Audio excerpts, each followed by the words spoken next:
So today I'm going to talk a little bit about cleaning cast iron, different ways to do it, and then how I personally do it. So this one isn't too bad for old seasoning on it.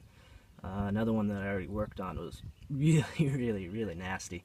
But this one on the inside, it's pretty clean. There's a little bit of stuff on the bottom that we'll try getting off. But it's really not too bad, but I figured I'd go ahead and show you the whole process anyways. So there's several different ways that you can clean cast iron. There's Easy Off oven cleaner, and that is a lye-based product, and it reacts with the old grease and stuff, which is your old seasoning, and it'll take it off. That will take several days of setting on there before it will pull the old seasoning off. So you can do that. It's a little bit more expensive, but that's not my preferred method of doing it. So the way I do it is 100% lye drain cleaner. You can pick this up at most any hardware store, Home Depot, whatever, and you'll see right there it says 100% lye, and so that's what you want. You don't want any other chemicals in there. You want it 100% dishonest. Okay, bad joke. 100% lye, whatever. That's what you want to get. Now, how much do you want?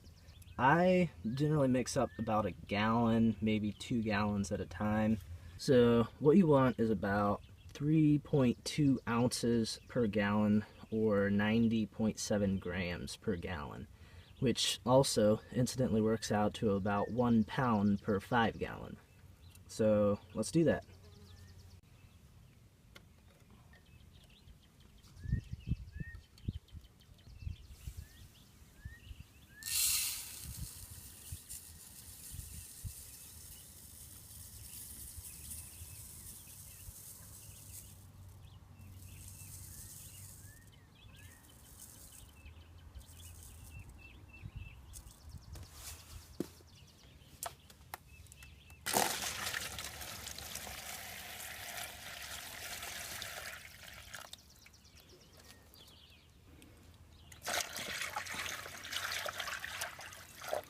Okay, so that's 1 gallon.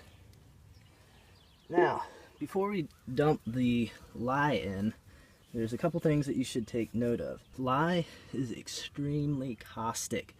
The solution, if you were to get it on you, my understanding is that it is about like a 350-degree cooking oil burn. If you have young kids, pets, whatever, keep it away from them. When your pan is soaking, make sure you have it covered and out of reach.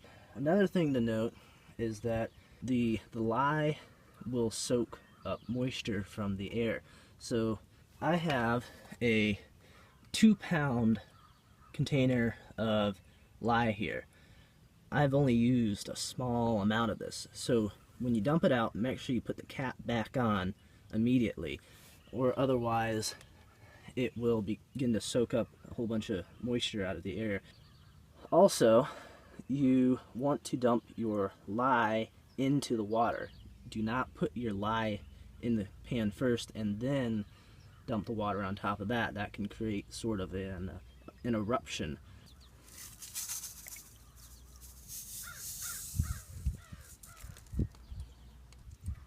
Another good thing to note is that your container should be plastic. Never use glass. It can shatter the glass, break it.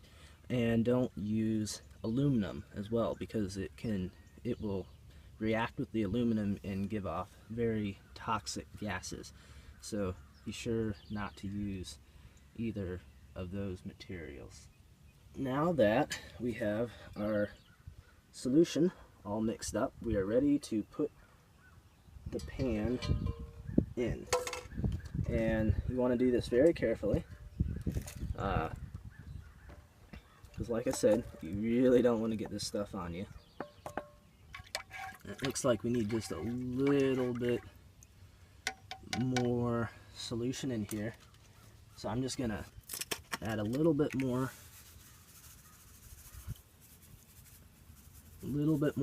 lye, and then a little bit more water.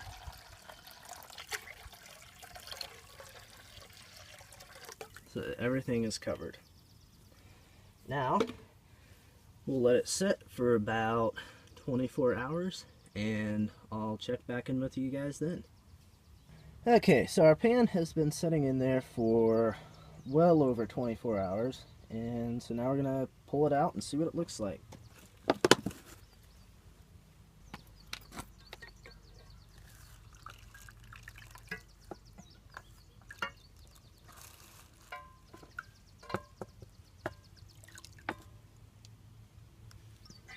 Okay, so it looks like it's in pretty decent condition.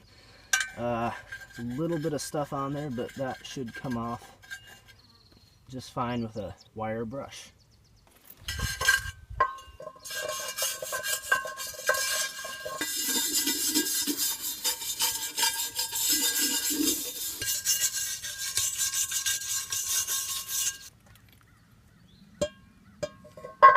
So now you're probably thinking, well, great, we got all the old nasty seasoning off from it, but now we got a little bit of a problem. It's all covered in rust. So how do we take care of that? Vinegar.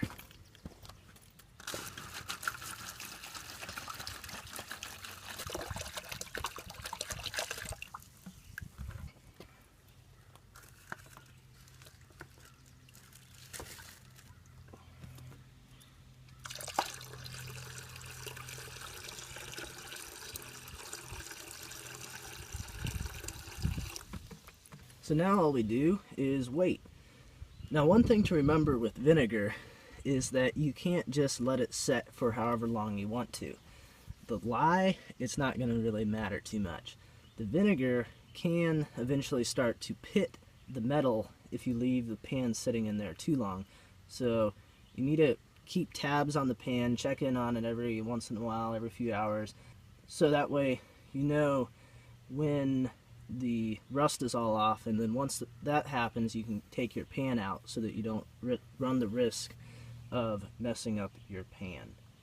The pan has been sitting in there for about 24 hours now, and I do believe that it is done. So let's take this lid off and see what's inside. One important thing to remember is that as soon as you take it out of the vinegar, that metal is going to begin to rust again. So immediately after removing it from the vinegar, you have to apply oil to it. Otherwise, that fresh, clean metal right there is going to begin to oxidize. So you want to make sure you have your oil handy that you're going to use, so that way you pull it out, dry it off a little bit, and then rub that oil right onto the metal.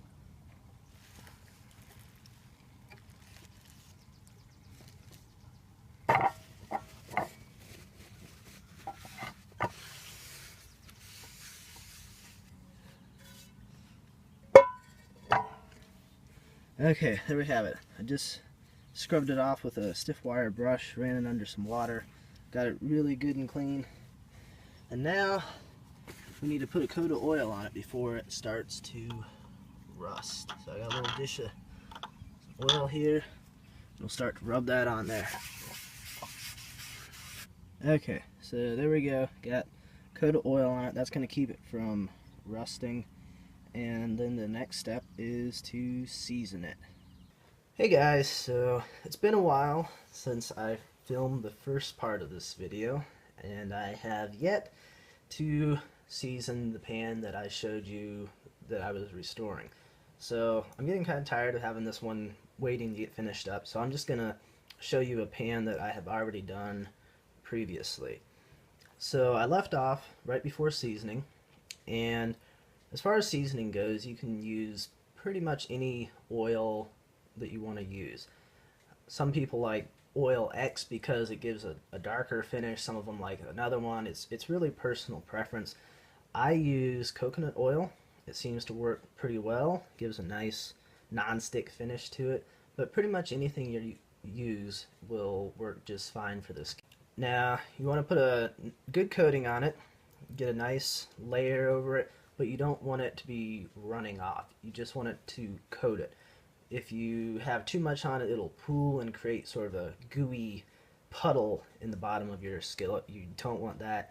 So you just want a thin coating on it and stick it in the oven at about 450 degrees Fahrenheit.